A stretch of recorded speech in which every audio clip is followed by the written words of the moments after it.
सिवान जिले के गोरिया कोठी प्रखंड के हेतिमपुर पंचायत के वर्तमान मुखिया अभय सिंह से आज मैं मुलाकात कर रहा हूं। स्वतंत्रता दिवस के 75वीं वर्षगांठ के अवसर पर पूरे देश भर में हर्षोल्लास का माहौल है और इस बार का स्वतंत्रता दिवस कुछ खास अंदाज में मनाया जा रहा है और पहली बार ऐसा हुआ है कि पूरे भारतवर्ष में आम नागरिक भी अपने अपने घरों पर झंडोत्तोलन करेंगे, ध्वजारोहण करेंगे। इसकी तैयारियां भी जोर शोर से शुरू हो चुकी हैं।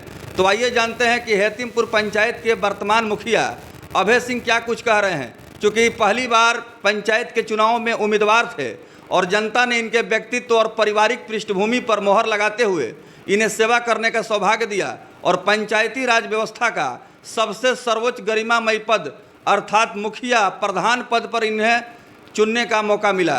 तो सबसे पहले मुखिया जी, मेरे तरफ से आपको बहुत बहुत बधाई कि आप जो है इस धन्यवाद आपका। एफएस न्यूज़ जो है ये भी धन्यवाद का पात्र है कि हम जैसे लोगों के बीच आ पाए और इस तरह का कवरेज अब दे रहे हैं। अब मुखिया जी थोड़ा सा एक नज़र डालेंगे, चूँकि पंचायती राज व्यवस्था का जो डगर है वो कठिन है।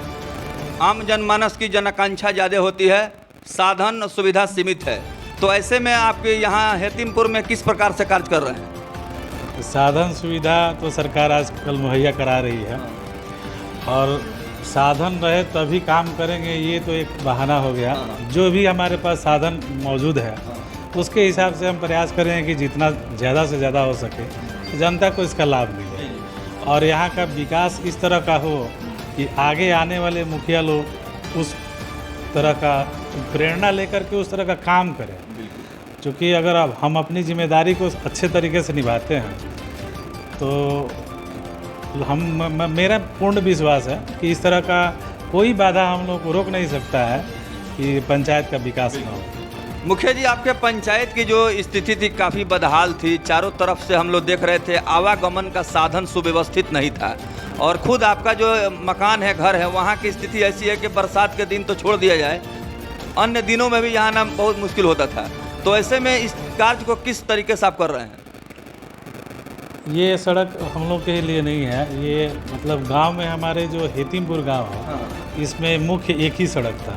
उसमें सबसे बड़ी दुविधा थी कि उस पर एक पुलिया है जो काफ़ी जर्जर हो चुका है, कब दुर्घटना हो जाए इसकी कोई गारंटी नहीं थी। इसलिए हमने इसमें दूसरा रास्ता जो कि बहुत पहले बंद हो चुका था, आज से 40 साल पहले आवागमन का एकमात्र रास्ता यही था, ये बंद पड़ गया था क्योंकि नदी के कटाव के चलते ये रास्ता बंद हो गया था। तो पहला मेरा ये उद्देश्य था कि एक डाइवर्जन तो बने ताकि जो दूसरा रास्ता है उसका हम लोग काम ये कर सकें, जिसमें हमारे माननीय सांसद और विधायक जी का काफ़ी सहयोग रहा, जिसमें दिशा की मीटिंग में जनार्दन सिंह सिग्रीवाल जी ने 15 लाख रुपये का घोषणा किया कि हम आपको दे रहे हैं, इस पुलिया का आप अच्छे से निर्माण करवाएं। देखिए मुखिया जी, महात्मा गांधी का सपना पंचायती राज व्यवस्था में ग्राम स्वराज का था और ग्राम स्वराज जो है प्रथम इकाई है इस देश की व्यवस्था की। जो भी योजनाएं हैं वो धरातल पर लाने के लिए सरकार की संकल्पित रहती है, प्रयास करती है। ऐसे में हेतिमपुर की जो इस बार जो है मतलब विकास की स्थिति है, आपको क्या लगता है 5 वर्षों में इसको किस दिशा में ले जाना चाहेंगे? मेरा प्रयास यही रहेगा कि रोज़गार से भी जुड़े जितने भी बेरोजगार लड़के हैं इसके लिए हम लोग कुछ काम कर रहे हैं और कुछ लोगों को स्वरोजगार हम लोग दे रहे हैं और आगे भी देने का काम करेंगे। क्योंकि सर्वांगीण विकास तभी हो पाएगा जबकि आय का स्रोत होगा, पलायन रुकेगा। कुछ ऐसे फंड्स हैं मुखिया के हाथ में कि वो चाहे तो इस तरह का योजना ला सकता है। तो कोशिश हमारी यही रहेगी कि स्वरोजगार और विकास इस तरह का हो कि एक एग्जाम्पल बने। बिल्कुल। देखिए, अभय सिंह मुखिया हमसे बातचीत कर रहे हैं और इन्होंने साफ तौर पर कहा है कि मैं एक नया सोच और नया विश्वास लेकर के इस पंचायती राज व्यवस्था में कार्य कर रहा हूं और मेरा प्रयास रहेगा कि जनता की जो जन आकांक्षा है उस पर मैं खरा उतरूं। सबसे बड़ी बात है मुखिया जी कि आपने कहा है कि विकास जो है वो यूनिक मॉडल का हो और साथ ही साथ आपने ये भी कहा कि हमारी भरपूर कोशिश होगी कि जो भी योजना है वो जनता तक पहुँचे। तो अभी आपके पंचायत में कौन कौन सा कार्य शुरू हुआ है, चूँकि अभी तो बहुत कम समय हुआ चुनाव संपन्न? जी हाँ, हम लोग को कार्य करते हुए मात्र 6 महीने हुआ है और इसमें सड़क, गली नली एक छोटी सी पुलिया का भी निर्माण हम लोगों ने किया है जो 2 पंचायतों को जोड़ता है और इससे दोनों पंचायत के लोगों के आवागमन का और व्यापार की स्थिति मजबूत होगी।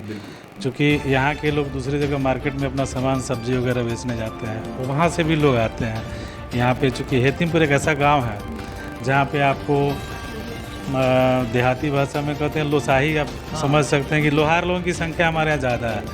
तो यहाँ कुदाल यहाँ का फेमस है, हंसुआ खुरपी सब बनता है, तो दूर दूर से लोग आते हैं।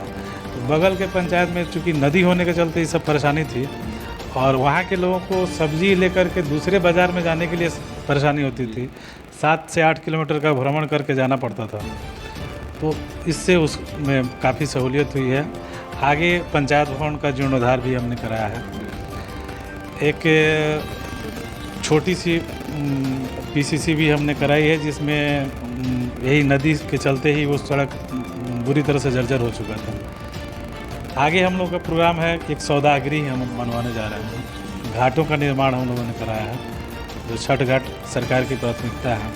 और जन जन तक हम लोग चाह रहे हैं कि जो भी योजना, देखिए सब अपेक्षाएं ज़्यादा है, पूर्ति करने के लिए हम लोग अथक प्रयास कर रहे हैं।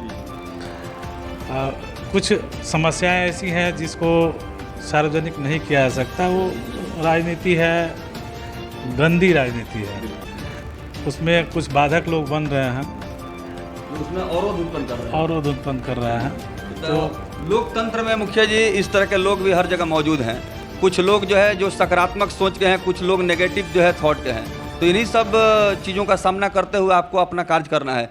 आपने एम्बुलेंस का भी सुविधा दिया है, क्योंकि यह ग्रामीण क्षेत्र का इलाका है और बहुत सारे ऐसे लोग हैं जो कि मतलब सुविधा से वंचित हैं। अगर रात में किसी की अचानक तबीयत खराब हो जाए तो ग्रामीण क्षेत्र में उस तरह का कोई त्वरित साधन उपलब्ध नहीं है। तो इसको देखते हुए आपने एम्बुलेंस की सुविधा आपने उपलब्ध कराई और इसका बहुत अच्छा लाभ ही यहाँ के लोगों को मिला है। यह काम कब से आपने शुरू किया?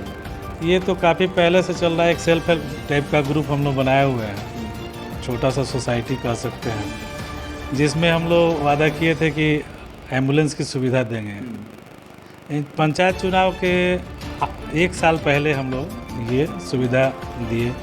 इससे अच्छा भी इम्पैक्ट पड़ा है। पर्सनली बुरा ये होता है कि रात को सोना हराम हो गया है। कभी 12 बजे रात को, कभी 1 बजे रात को कॉल आता है ड्राइवर साहब को, फिर बुलाना, उनको छोड़ना, ये सब करना पड़ता है। लेकिन जब बीड़ा उठाया है तो 5 साल करना है। सुविधा तो मिली है। इसमें हमने ये सुविधा दिया है कि आप 15 से 20 किलोमीटर तक निःशुल्क सेवा है। आपको तेल का भी पैसा नहीं देना है। लेकिन अगर उससे आप आगे जाते हैं, तो जैसे सिवान जाना हो गया, गोपालगंज जाना हो गया, तो एक ऐसे उचित जगह पे आपको पहुंचा दे जहां से आपको अच्छी सुविधा मिल सके, वहां से आप आगे जाइए। उसके लिए उनसे केवल तेल का पैसा लिया जाता है।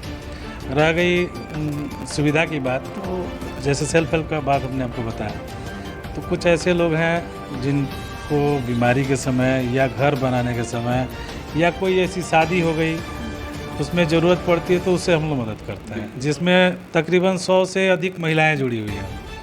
और आगे इसको हमको अधिक से अधिक 2000, 1000, 2000 जितना संभव हो सकता है उतने लोगों को जोड़ेंगे। आने वाले समय में इन लोगों के साथ मेरा ये एक छोटा छोटा सेल्फ हेल्प ग्रुप, जैसे आपको बताया स्वरोजगार वाली योजना की बात, तो उसमें इन लोगों को छोटा छोटा काम हम देना चाहते हैं ताकि ये अपनी जीविका खुद चला सके। घर में महिलाएं अक्सर काम करके बेकार बैठी रहती हैं। ऐसे तो घर का काम बहुत ज़्यादा है, पुरुष से ज़्यादा महिला काम करती हैं, लेकिन कुछ आर्थिक आमदनी उनको हो, उनका अर्थ मजबूत हो, इसके लिए भी हम लोग प्लान किए हैं और अब एग्जीक्यूट का समय है जो हम करेंगे। देखिए, मुखिया जी ने कहा कि पंचायत में अर्थव्यवस्था को सुदृढ़ करना है और अधिक से अधिक लोगों को रोजगार का साधन और सुविधा उपलब्ध कराना है ताकि उनकी जो स्वावलंबन है और आत्मनिर्भरता है बढ़े और पंचायत में अर्थव्यवस्था मजबूत हो। साथ ही साथ बहुत सारी महिलाएं हैं जो अपने घर परिवार का तो काम करते ही हैं, उनको अतिरिक्त कार्यों से भी जोड़ने की भी मुहिम है। तो धीरे धीरे जैसे जैसे समय बढ़ेगा आगे और जिस तरह की परिस्थितियाँ होगी, समय होगी, उसके अनुसार फैसला लेते हुए तमाम चीज़ें जो हैं धरातल पर क्रियान्वित होंगी। तो स्वतंत्रता दिवस के अवसर पर मुखिया जी और रक्षाबंधन का भी त्यौहार है, क्या आप शुभकामना देंगे आम जनमानस को? सबसे तो पहले सबसे बड़ी बात है कि हर घर में झंडोत्तोलन हो रहा है। ये 75वां आज़ादी दिवस हम लोग मना रहे हैं। तो सारे देशवासियों को, ग्रामवासियों को, पंचायत वासियों को हमारे तरफ से हार्दिक शुभकामनाएं हैं। रक्षाबंधन का जैसे आपने जिक्र किया, ये तो हर साल आता है और बहनें अपने भाइयों को रक्षा के लिए ये पर्व मनाती हैं, लेकिन ये 75वां हम लोग के जीवन में फिर दोबारा नहीं आएगा। इसको जितना हर्षोल्लास से हो सकता है मनाया जाए। और झंडोत्तोलन प्रत्येक आदमी से ये आग्रह है, मेरा करबद्ध प्रार्थना है कि सारे लोग इसको अपने अपने घर पे करें। माननीय मोदी जी का भी ये आह्वान है, देश में हर घर में झंडा फहरना चाहिए। हमारे पंचायत में अगर किसी को भी इस तरह की कोई असुविधा होती है, जिसको झंडा नहीं मिलता है या कोई और असुविधा है झंडोत्तोलन से लेकर के, तो वो मतलब बिना झिझक मेरे पास आएँ और बताएं। हम लोग कोशिश करें कि हर घर में झंडा फहरे। बिल्कुल, बहुत बहुत धन्यवाद। धन्यवाद।